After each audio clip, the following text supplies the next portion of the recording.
Hey everyone, this video is about how to download copyright-free background music from YouTube audio library. Okay, go to your YouTube account, then click here and click YouTube Studio. Then scroll down a little bit. Then you will see this audio library option. Click that.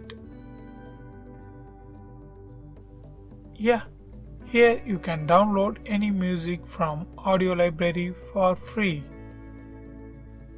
And here you can play the music and click this to play the music.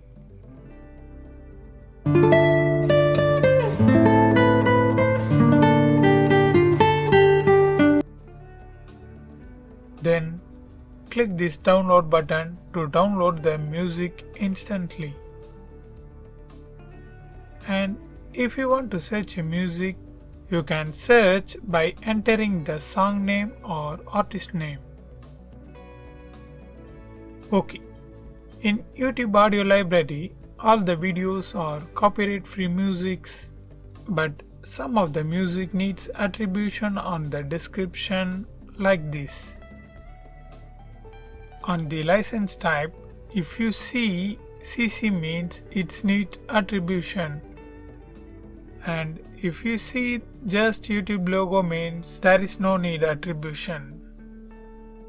And here you can download the sound effects for your videos. And if you don't know what was the best background music that could be used for our videos, don't worry, I made a video about that. Link in the description. Yeah, that's it. I hope this video really helps you. Thank you so much.